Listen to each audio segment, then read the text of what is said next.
Well, this just in. A board backed by Florida Governor Ron DeSantis said it will countersue Disney over the state's long-running dispute for authority of the entertainment giant's Central Florida theme park.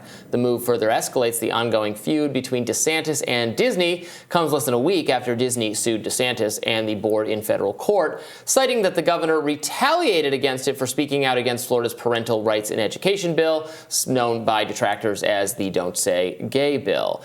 So the battle for Disney continues. What do you make of this? I love this battle, Disney DeSantis, far more than, Donald DeSantis right now. And it's been rich for quite some time because it started off as DeSantis saying, okay, you all said some stuff that goes against this legislation that I want to get passed. And so I'm going to retaliate by stripping you from your power to have your own municipality, which it's insane that a corporation would have the power to issue bonds and collect their own trash and all of these things. But then quickly realized afterwards, not only would this be jeopardizing Disney's free speech, which has been reaffirmed in the Supreme Court that they're allowed to make comments like this, and maybe this will end up going back to the Supreme Court, which would be very interesting. Not only that, it's in the Florida state constitution that all of the bond debt would have to be paid for this to happen. So it's baked into law. Florida can't go back on that contract. They have harder language in their constitution saying we can't do this than the U.S. state constitution, and so, or than the United States Constitution. So what would we have to do? Raise taxes on Floridians if they were to actually take over this municipality, which would be extremely expensive. So they're at an impasse, and it feels like DeSantis just wants to get a punch in, and that's what this is about. Well, yes, because he's going to be running for president against Donald Trump. He wants to get to Trump's right on some things, including COVID, which I think makes good political sense, and he has the Florida track record there, but also on the kind of anti-wokeness spirit that animates the Republican base. And I mean, a lot of people, wokeness is annoying. I find it annoying too. Now, there's not often I've said this before on the show, you can complain about wokeness, but there's often not a political component here because you can't just punish people or companies from saying things you don't like. That's the whole, in fact, I get really worked up when the Biden administration or anyone else tries to do that for First Amendment reasons. This does, to me, seem like a case of potentially at least violating that very principle in punishing Disney. Now, you could make whatever the tax status is. Maybe it should be not specifically benefiting Disney, or you could make some argument that they should be just subject to whatever the same law is as everyone else. But to change it specifically for reasons of retaliation, you're going to get yourself into trouble, I suspect. Yeah, DeSantis isn't saying, all right, everybody, I actually don't think corporations should have the right to say whatever they want. I don't think it should be up to the shareholders. It should be up to the governor of the state what corporations can weigh in on and what their position should be, and wanting them to be neutral. That's not what his party has stood for. It's specifically about this one thing, and it's a personal fight. And it could have real consequences, because what if this case goes to the Supreme Court? How I think Roberts' court will decide, as it's arranged right now, is probably, no, we're not going to allow you to tell Disney they can't speak out however they feel about whatever bills you're introducing. But if it went the other way for this one reason, it's going to have consequences that go against what a lot of the base and people in the Republican Party believe. Yeah. And in fact, on that note, I saw Kevin McCarthy talking about it on CNBC over the weekend. Here's what he had to say.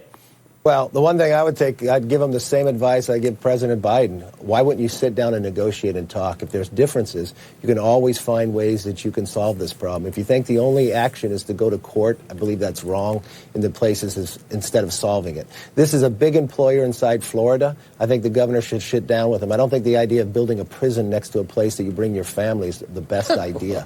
I think it would be much better if you sat down and solved the problems. But for the same point, if you're going to be a large employer inside this state, you should also abide by the rules and run your business, and don't think you should get into politics. And then he gets additional pushback from the host saying, okay, wait, so you are saying they shouldn't do the wokeness stuff? He's basically giving his opinion that he'd prefer that the company didn't express views that he doesn't agree with. But I thought it was interesting there, kind of really digging into DeSantis a little bit, saying that he doesn't find this fight productive. But there are a lot of conservatives who feel differently. Like if you look at sort of the social conservatives, Matt Walsh type people have been like, look, if you better fight this battle. If you're not going to fight this battle, you're totally useless, and you should be, drop dead on the side of the road. This is what we want our conservatives to actually fight. DeSantis is doing it, so he faces that pressure. Yeah, I think it's hilarious that McCarthy is like, why don't you just talk to the corporations? Just grab lunch. This is how I handle it when I have beef with corporations. We talk for a while. We arrive at a number with a $sign at the end of it, and then we move on. Like, why can't DeSantis just simply do this? That's very telling coming from McCarthy. But yeah, I don't know. People do like DeSantis really taking it to the woke mob. That's his whole thing. And when they ask, are you planning on running? His response is consistently, it depends what we get done in Florida, suggesting his mission is make America Florida. That's his campaign promise. I don't know how many people are totally down with that and how many people fall on the side of McCarthy, which is, why do we care what the mouse man has to say? Right. He has to win the primaries first, though, and yes, his pitch to Republican primary voters is that he was success in the midterms. The single point of success, the brightest light, the biggest success was Florida. Under DeSantis' tenure, he's massively expanded his own popularity. His re-election was a crushing victory instead of the narrow victory his initial election was. Good statewide results for Republicans. Florida has moved from a real, the quintessential swing state to a very solidly red state, and DeSantis has shepherded that change, whereas the rest of the election results were a travesty for Republicans. So he can make that case that actually a lot of Republicans do want the Florida model. Then obviously for a general, he's going to have to pivot way back to fight with Disney. What are you talking about? Good American company. I love jobs, jobs, jobs, jobs, that kind of stuff. But do we credit DeSantis for the influx to Florida, though, or are more boomers just retiring, Robby? I don't know. The pandemic, I know people who fled there because you didn't have to wear masks outdoors like you did here in this idiotic city of the District of Columbia. I mean, you didn't have to. Maybe technically people looked at you funny. They looked at me funny. Yeah. I didn't. Are you sure it was the mask, Robby? No. Okay. I think it's difficult running as DeSantis on the platform. Wokeness is annoying. When 60+% of Americans are living paycheck to paycheck, like you've got to give us more. I thought you were going to say when 60+% of Americans also think wokeness is annoying. I thought that's how you were going to finish that sentence.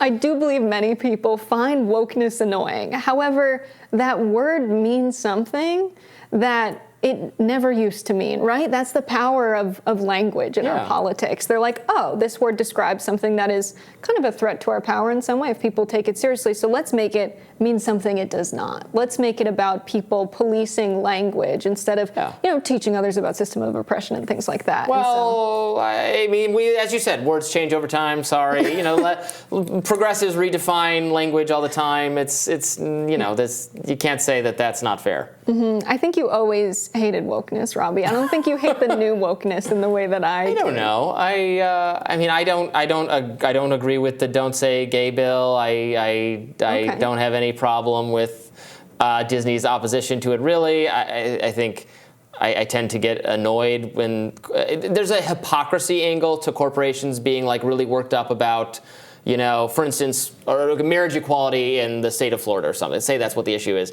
But then doing business in tons of countries where same-sex couples can be stoned to death or something, and it doesn't, their cruises are still stopping there, but they're really mad about. I find that kind of grating and preachy and inconsistent, but I'm not going to do a personal boycott over it.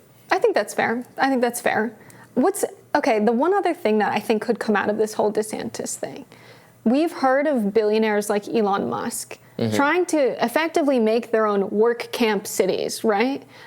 In Nevada, by the border of Texas. What do you mean? I shouldn't have said work camp, Robby. Robby loves work camps, loves child labor. Well, kids can work. It's fine. They would control it effectively. The town, the stores, all of the workers would be working there in Tesla factories and all of Elon's corporations. That's scary. Reedy Creek having their own municipal district. If this case has long-reaching consequences in any kind of Supreme Court or sets a legal precedent, That's scary to me if they reaffirm what happened in the state of Florida years ago, which should have never been passed as a part of law, that they get to continue to exist and reside over this municipality until all of the bond debt is settled, because it's very simple. They could just not get rid of the bond debt. That's not hard to do. It gives them this permanent status. Do we want corporations to control municipalities across the United States? I don't. I am going to think about it a little bit longer. Well, thank you for some expert testimony from Jessica there. More Rising right after this.